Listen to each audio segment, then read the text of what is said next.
Good evening. On behalf of the Newark Public Library, welcome. I'm Tom Ankner, Director of the Charles F. Cummings, New Jersey Information Center at the library. Tonight, we have the honor of hosting author and historian Gordon Bond. Gordon will be discussing the 1885 New Jersey State House fire and how it almost resulted in the relocation of the state capitol to Newark. This is a little-known incident in New Jersey history, and in New Jersey and Newark history that Gordon will shed light on. We are excited to have him here tonight. Just a few housekeeping items. We ask that everyone keep their cameras and microphones off during the presentation. If you have any questions or comments, please type them in the chat box. Gordon will get to as many as possible after his talk. Now a little bit about our presenter. Now just a little bit about our presenter. Gordon Bond is an independent historian, author, and lecturer. He is the founder and e-publisher of GardenStateLegacy.com, a website dedicated to New Jersey history. He has written 6 books focusing on New Jersey history, as well as a large number of articles and reviews for Garden State Legacy. He is currently working on a new book about the Reverend Hannibal Goodwin and his invention of roll photographic film in Newark, New Jersey. Gordon also has a freelance graphic design business, Gordon Bond Design. He has designed and guest curated exhibits for the Middlesex County Office of Arts and History, the Abraham Stotts House in South Boundbrook, and the Historical Association of Woodbridge Township. Gordon, a New Jersey native, lives in the historic Forest Hill neighborhood of Newark with his wife and cat. Gordon, welcome. Thank you very much, Tom. I appreciate you inviting me back, and thanks to everyone for tuning in this evening. We're going to begin with basically taking a step backwards to the book that maybe we will, if I can get my slide to advance.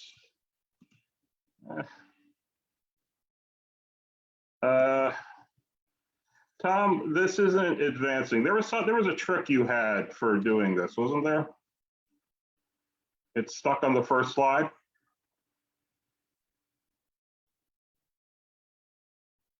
Put the cursor on the slide. There we go. Thank you. All right. So as I said, I'm going to go back to my last book, To Cast a Freeman's Vote. This was about Thomas Mundy Peterson, who was the first African-American to vote under the 15th Amendment in the United States when he voted in a city charter referendum in Perth Amboy, New Jersey.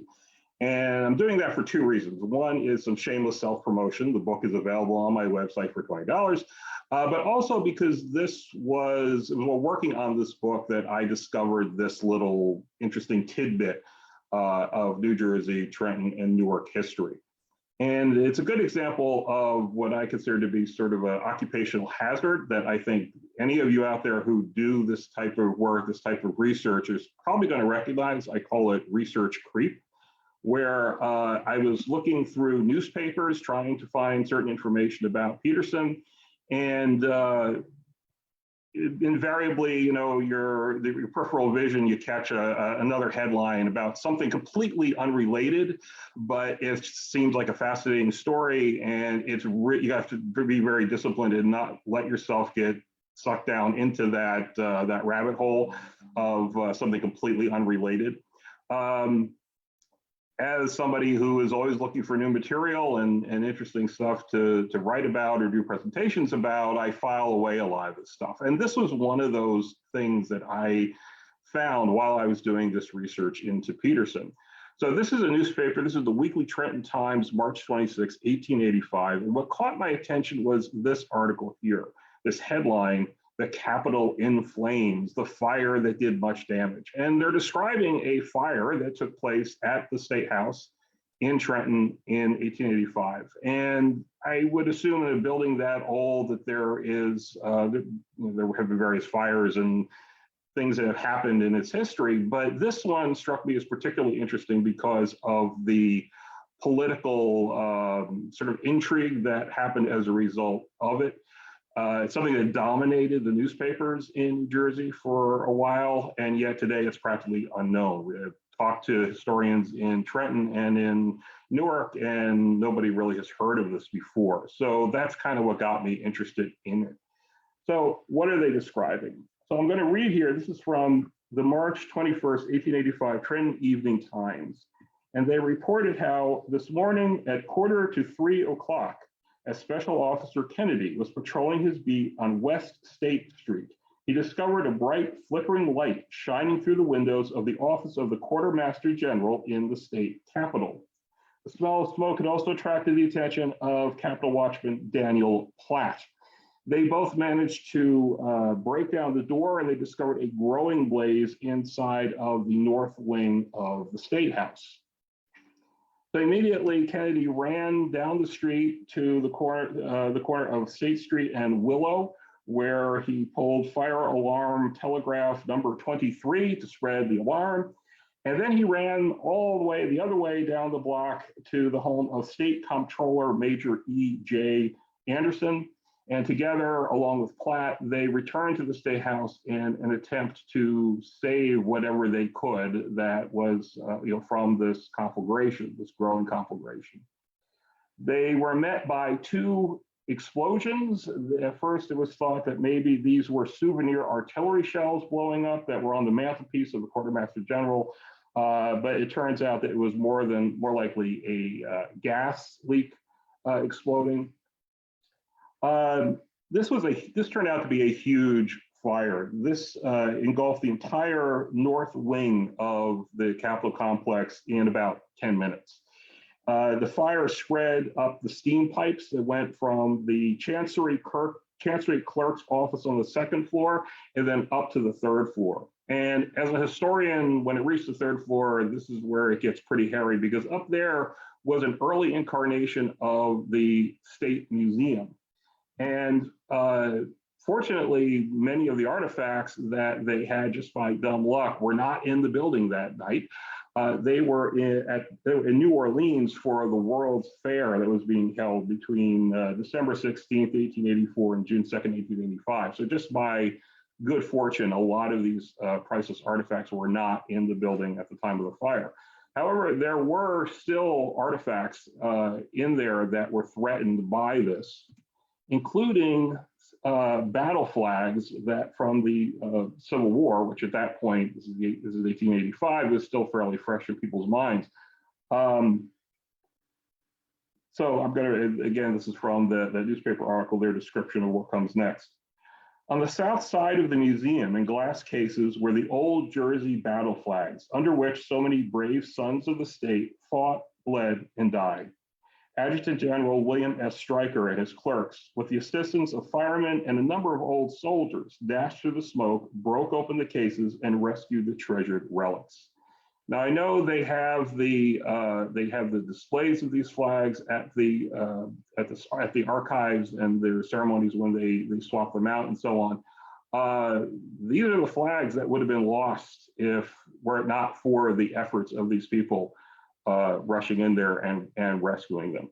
Unfortunately, they weren't able to rescue everything. Probably the biggest loss was the sword and saddle that belonged to General Philip Kearny. Kearny was an interesting character in his own right. He was a hero of the Mexican-American War, where he had lost his left arm. And during the Civil War, the Union was so desperate for experienced generals that they brought him back out of retirement despite his disability. And there are a lot of stories about him riding into battle, holding the reins of his horse between his teeth. Unfortunately, these artifacts, these relics of his career were unable to be saved. By 5 a.m., the roof had caved in, and the newspaper described how the flames then extended up the front and burned up the cornice of the peak of the facade in front of the building, so that the goddesses of liberty and prosperity were framed in fire. Referring, of course, to liberty and prosperity, the allegoric figures on either side of the New Jersey seal. Finally, by around 7 in the morning, the firefighters at long last got this conflagration under control. And the Trenton Evening Times said that the firemen are deserving of the highest meed of praise for their untiring exertions. Half suffocated by smoke, half roasted by fire, and covered with ice, they worked actively and bravely, fighting the flames. As much as this was a example of the bravery of Trenton's fire department, it was also an example of some of the shortcomings of their infrastructure. So the Trenton Daily True American, they reported that the fire on Saturday demonstrated two things. First, the perfect efficiency and devotion of the fire department, and second, the equal inefficiency of the water department of the city. What they're referring to is how the fire plugs that were around the Capitol building had frozen. This was a bitterly cold night. The water in the pipes had frozen, and the firefighters were unable to get water out of the hydrants. And the newspaper further asserted that if the fire plugs in front of the State House and vicinity had not been frozen, the firemen say they would have been able to contain the fire to the Quartermaster General's office. Now, the fire began in the office of Lewis Perrin. He was the Quartermaster General at the time. And near as anyone could tell, it seems to have been just a gas leak. There was no signs of arson or anything nefarious about it.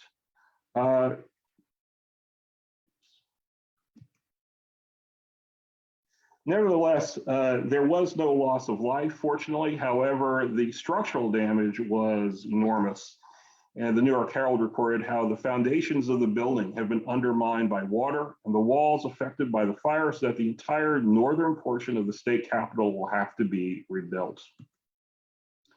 The governor at the time was Leon Abbott, and he asked for reports from all of the affected departments in the government.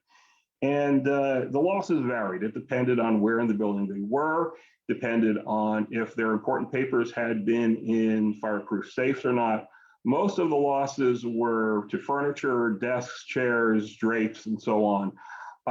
Who really seemed to get the worst of it, though, was the Bureau of Statistics of Labor and Industry.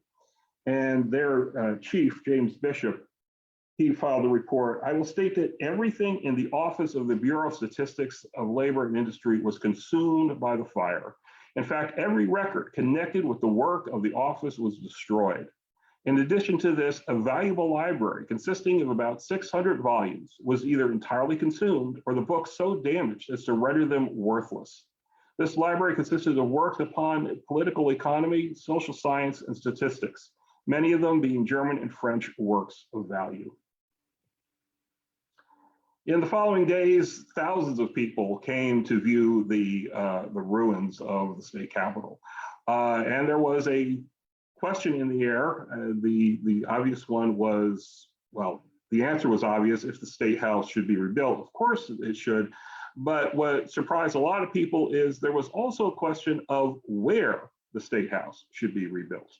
At this point, the government had pretty much outgrown the space that they were in. It was a lovely, large building, but by this point, it was proving too small. So the idea germinated that maybe instead of rebuilding the existing building that was too small, maybe we should build a bigger building. And if you're going to go through all that trouble, why not move it somewhere else? If there was ever any thought that the state capitol should be somewhere other than Trenton, this was certainly the time to make that happen. And this idea was pushed predominantly by people from Newark. Now, at this point, Newark was a industrial powerhouse, but a lot of its critics were saying that it lacks cultural refinement. It's a gritty working class kind of a place, but it's not terribly clean, it's not terribly safe, and so on. There was a wish, a desire among many of the movers and shakers in Newark at this time to change that perception. Seems time has never changed. Newark is always trying to improve how the rest of the world sees us. This was being driven by people like Edward Weston, John Wesley Hyatt, Thomas Edison. Edward Weston, he would found the Weston Company in Newark in 1877. Celluloid and plastics manufacturer John Wesley Hyatt, he had formed the celluloid manufacturing company in Albany originally, but had moved in 1872, but moved it to Newark in 1873. Between 1871 and 1876, Thomas Edison had his factories here until he moved them to Orange. Additionally, you had men like John F. Dryden, who established what became the Prudential Insurance Company in 1875. Gottfried Kruger Brewing was established here in 1858. And of course, anybody from Newark will recognize Peter Ballantyne and Sons and their brewery established in 1840. So there was a lot of capital, a lot of industry that was in Newark at this time. It was a powerhouse. And I think Newark wanted to be recognized as an important city, as a city not just of industry, but also a refinement of culture, as equal to Manhattan or Trenton, for that matter, Philadelphia or Boston or any other great cities in the nation. In addition to these guys, of course, was Hannibal Goodwin, the inventor of flexible roll film. And he's the subject of my next book, the one that I'm working on currently. And he arrived in Newark to take up his position at the Episcopal House of Prayer at a very opportune time, because he was able to take advantage of these industrial strengths, this evolution that was happening in Newark at the time. The mayor of Newark was Joseph E. Haynes, and Haynes is remembered primarily for having secured the city's water supply from the Pequannock River rather than the polluted Passaic River. Under his administration, typhoid deaths declined by 70%. And his time in office is really seen as being a sort of turning point where Newark went from being that sort of dirty and unhealthy industrial city into a more robust city in other respects, including in culture and so on. And he certainly supported the idea of moving the capital to his city. In fact, there had been rumbling in Newark for a long time, for as long as 20 years, that the capital should be in Newark. It shouldn't be out there in Trenton. It should be here in this metropolitan area with all of its industry and its proximity to New York and so on. Now, the question, of course, is where are you going to put it? You can see from that illustration how jam-packed Newark was. So this is a map from the period. We need to turn it a little bit to get sort of that north-south axis. They were looking at this area. This is the Clinton Hill area. And primarily because there was a widow of a banker, F.S. Lothrop of Morristown, and she proposed that if the Newark Board of Trade would be able to secure the capital for Newark, they would donate property from the estate that they owned around the Elizabeth Avenue area. I'm not sure specifically where the property was, but they said it was along Elizabeth Avenue. So this would have been where the new Capitol building and administrative buildings would have been constructed had this happened. Now, needless to say, Trenton wasn't terribly happy at this idea at Newark trying to usurp their position as the capital. The Daily True American, which was a Trenton newspaper, they disparaged Newark considerably. They talk about how the benefit which Newark would derive from the presence of the capital would be very greatly neutralized by the proximity of New York, whose attractions to the average legislator would draw the entire body to that city during the nights and would leave it at present as a city without a decent hotel, theater, or place of public interest. So there was this idea, again, of Newark kind of being the poor cousin of Manhattan, that we would be in their shadow. And any of the legislators, they wouldn't want to live here. They would, of course, go into New York. And they followed by, in their lambasting of Newark, by describing Newark as a place where the overflow population of New York has become sufficiently acclimated to the mosquitoes and malaria, water impregnated by Patterson sewers, and air poisoned by Newark's open ditches to imagine themselves residents of Jersey's metropolis. Again, denigrating Newark, making it sound like this nasty, dirty place that why would anyone want to live there, or why would you want to have this as your capital? But even people within Newark were not necessarily on board with it. This is Cortlandt Parker, Judge Cortlandt Parker. He was a justice, also a prominent lawyer. As a side note, he was Hannibal Goodwin's lawyer, along with Charles Pell here in the city. And at this time, he was on the let's see, he was on the Board of Trade, that's it, the Newark Board of Trade, and he was assigned to a committee that was going to make the case to the New Jersey State Legislature as to why Newark would be a great place to move the capital. But he wasn't on board with his idea. He was quoted in the Jersey Journal.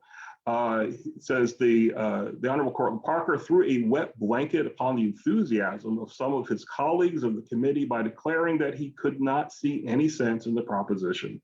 He went even further and said that he did not desire to serve on the committee as he was not in favor of the removal of the capital to Newark. He did not think it would be good for Newark. He did not think it was a good thing always for a large city to be made a capital, for the city was tempted to lean too much on its position as the capital. Nevertheless, it would end up going before, a bill would end up going before the state legislature. And the fight for this got kind of nasty, and there was a lot of interesting politics going on. Again, things never change. And a good example of that is David A. Bell. David A. Bell was a Republican assemblyman from Orange, and he voted no to moving the capital to Newark. And his colleagues, his Republican colleagues in Essex County, they came forward and accused him of selling his vote. At this time, he had a bill to create a town called Carteret in Essex County that was pending in the legislature. Now, this should not be confused with the Carteret that was created in 1922 in Middlesex County. This is a different initiative. But this bill was pending, and they were accusing him of trading his no vote for support for his Carteret bill. And the newspapers kind of support that. In order to punish Mr. Bell, Assemblyman Harrison of Essex introduced a resolution to recall from the Senate the Carteret bill, which was adopted at once by the angry faction who favored the State House bill. And it is safe to say that the Carteret bill will never see daylight again. Basically, there were three options on the table for the legislators. One was to simply rebuild at the building as it existed in Trenton. Of course, the problem was still that they didn't have enough room, enough space. They were running out of room. So maybe while they were at it, they should expand it. They should make it larger. They should add on annexes and so on. And of course, the third option was to simply move the whole thing to Newark. Now, as these things tend to do, it all came down to a question of money. So the estimate for rebuilding the State House where it was put at $250,000. Now, it doesn't sound like a lot of money today, but remember, this was 1885. By contrast, it was estimated to cost over $2 million just to move the capital from Trenton to Newark. So at first blush, this would seem like a non-starter, totally impractical, too expensive. Why would we do it? And then something strange happened. The proposed amount of money budgeted for rebuilding the Capitol building was only $30,000. And the final approved amount was only $55,000, which was still nowhere close to the $250,000 that was estimated. And this took a lot of people by surprise. The Trenton Evening Times commented on it. Since the legislature adjourned, it is said to have been discovered that the amount appropriated, $55,000, for the repairing and rebuilding of the state capitol will be altogether inadequate to the work. And it is even suggested that an extra session of the legislature may be called for the purpose of making a more liberal appropriation. This should have been thought of before the legislature adjourned. But the question of the possible removal of the capital from Trenton was suddenly sprung in the legislature. The Newark people made a frantic plunge to secure the removal and get the location for themselves. The Trenton and South Jersey folks got frightened, lost their heads, and hurriedly agreed to an insufficient and petty appropriation, for fear that if they asked for or insisted on more, the capital would be moved northward. The opponents of the removal made made a big blunder in agreeing to be satisfied with the $55,000. So basically, what they're suggesting here is the legislature that wanted to keep just wanted to rebuild in Trenton. They were maybe blindsided by Newark's bid. It had been treated as a joke, so maybe the idea that there was an actual bill being under consideration may have caused them to think we need to lock this in, we need to lock in some kind of funding just to secure Trenton as the location. And they just agreed to anything, much to the criticism of the Trenton Evening Times. In the end, there was a special session of the legislature, and they did approve. They did make a revised budget of $225,000. Still not the $250,000, but certainly a lot closer to being realistic, and certainly a lot cheaper than $2 million. And with that, Newark's bid for the Capitol kind of died once all this was approved and passed and moved forward. This is an awesome picture of the State House. I need to thank Gary Soretsky. He sent this to me recently. I think it's on eBay actually. But this is what the State House looked like, probably post-fire. This is maybe early 1900s. This is Lewis H. Broom. He was the one who got the job to draw up the plans for the rebuilding of the State House. And it was built by a William H. Burton of Trenton. Broom was actually from Jersey City. Now, obviously, the State House has gone through many changes and reconfigurations and additions since 1885. I found this map on the State House website, and you can see all the different additions and changes and iterations that it has gone through over time. It's a very convoluted, complicated kind of a situation, but that box with the red dots, the red dashes around it, that I believe is the original State House footprint. And you can see how much it has expanded since then. All of this, of course, leaves us with a tantalizing what if question for history, like how different would the futures and fortunes of both of these cities have been had Trenton lost the State House to Newark? I would say it really wouldn't have made much of a difference. Both of these cities went through parallel evolutions into the 20th century and into the latter part of the 20th century.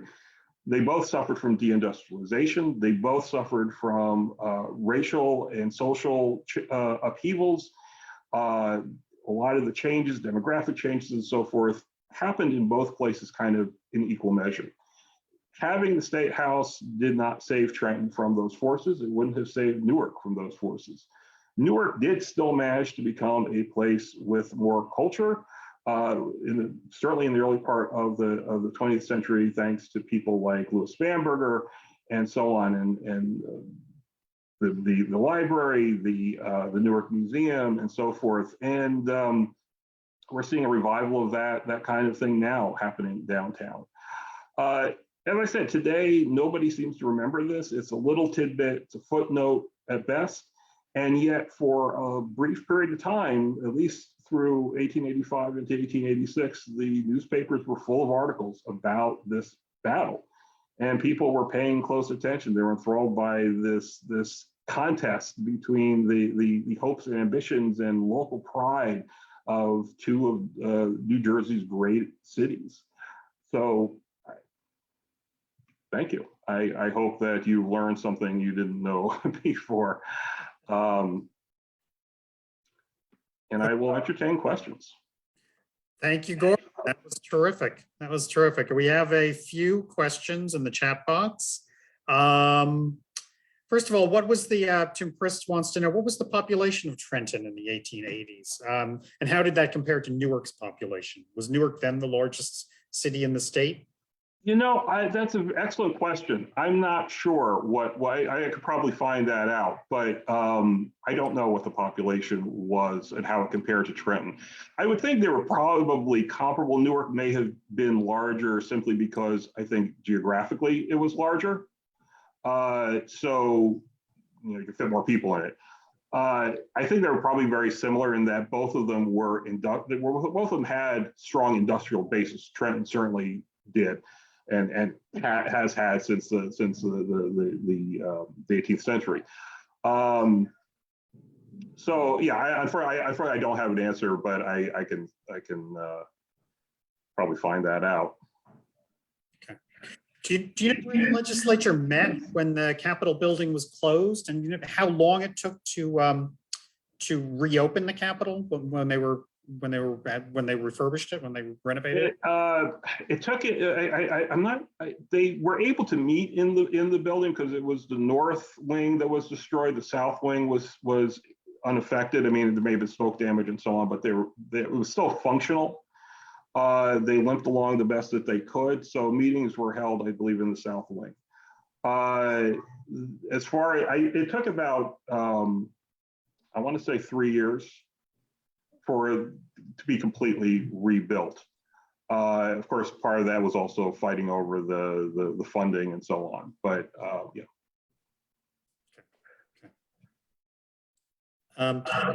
So you mentioned that some Newarkers were opposed to the Capitol coming to Newark. What was their reasoning? Why did they not want it to come to Newark? I think it was largely they didn't see any real economic advantage to it. It was part of it is also political, because I think that the idea that you're going to spend all of this money to move the State House, and why? How would this accrue to Newark's benefit other than to have the bragging rights to say we're the state capital? I think that I think that Cortlandt Parker had an interesting point. The idea that if the city relies on being the capital for its place in the world or its place in the state, maybe it's going to not put its resources into other areas of the economy. It's an industrial city. People want to, some of the movers and shakers at least wanted to keep it in an industrial city. Not that it couldn't be with the state capital, but I think Cortlandt Parker's argument carried a lot of weight, at least among them. This idea that resources and attention would be diverted towards the government end of things and supporting that, as opposed to growing the industrial base that had been established here, that they were making money from. Cortlandt Parker was a lawyer. I mean, a lot of his clients were these people who they were the wealthy, who had the money, who owned these businesses and so on. So he probably, I think, had a good idea of their sentiment, and I think he shared that. I mean, he was a lawyer. He would find work regardless. So I think he's a good bellwether for what people were thinking. It's a little harder to figure out what the average Newarker was thinking about this, if they cared about it one way or the other, because they don't really show up in the records. The newspapers are talking to people like Cortlandt Parker. He's the one that gets quoted the most because of his prominence, and also because he was being asked to be on this committee to make the case, and he couldn't, in all honesty, in good faith, make that case. And so again, I think he's a good reflection of what the people, at least the people who were in positions of power, were thinking. And modern polling didn't exist, so yeah. So was there something about Trenton that made people receptive to the idea of moving the capital from there? Was there something? Was there some idea that there was something wrong with having the state capital in Trenton? I think it was less about Trenton and more about Newark. And there were other towns or other cities, or other parts of New Jersey had made very weak noises that maybe they would like to have it. Newark was the only one who really mounted a concerted effort, a strong political effort. it wasn't that. I think it's a matter. It was a matter of pride, where it wasn't that they necessarily liked or hated Trenton. It was just that we want this prize for us, for our city, and you can see how Trenton reacted by those quotes from the newspapers, where they are disparaging of Newark. They are describing it as this terrible, dirty, unhealthy. I love those quotes. Those were place. That's Yeah. great. Yeah.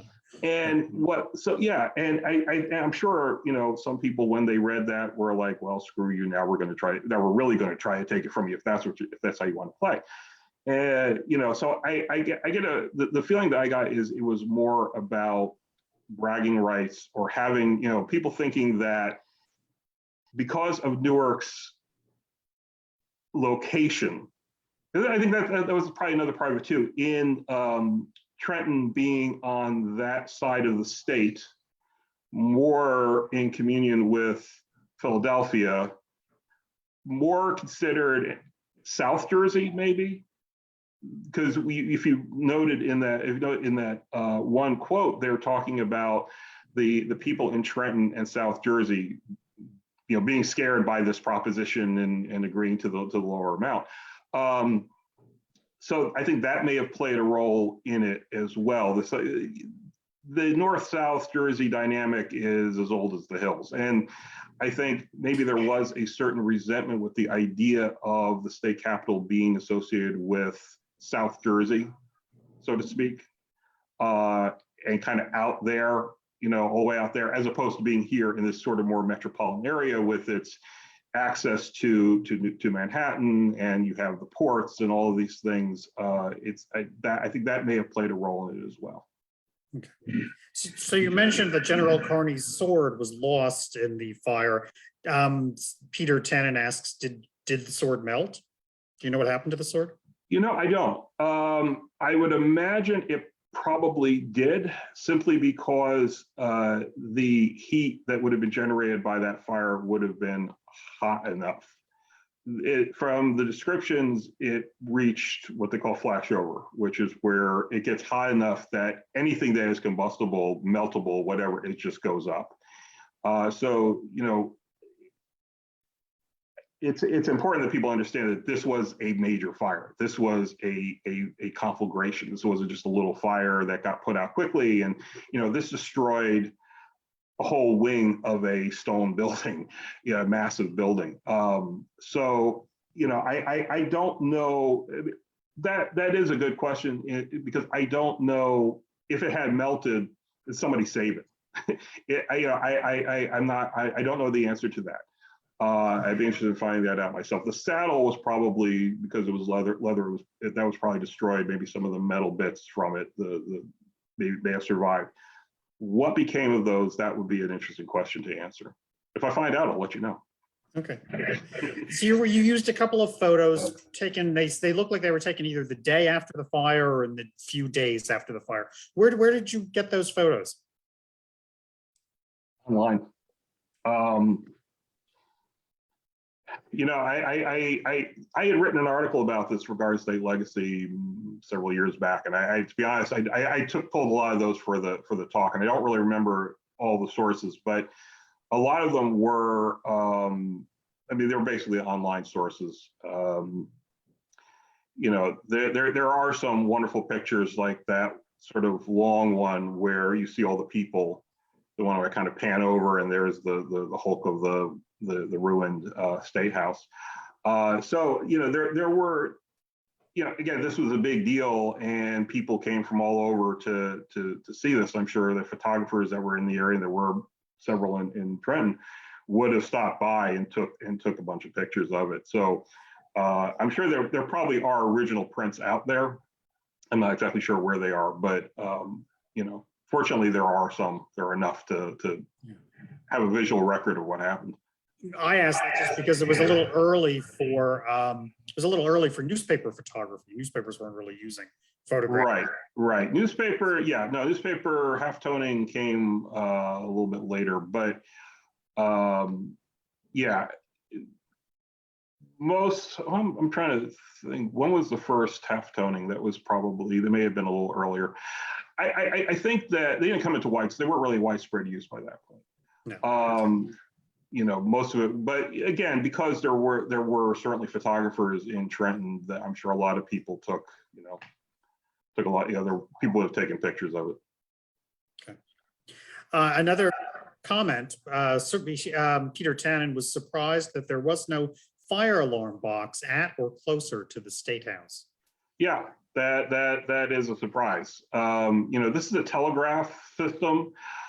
You would think that they would have had one in there, but then you also think they would have had something to keep the water from freezing in the pipes. This is early technology for a lot of the stuff. The idea even just of having fire alarms is still fairly, I think, novel. I'm just looking here at the chat and I see Timothy Chris said, just looked it up. Trenton's population was about 57,000 in 1890. Newark's population was 181,000, 3 times the size. So thank you, Tim, for that. So that, you know, yeah, so Newark was definitely larger than in terms of population than Trenton. So, you know, how the issue was covered in the Newark newspapers, like such as the Newark Daily Advertiser or the Newark Evening News?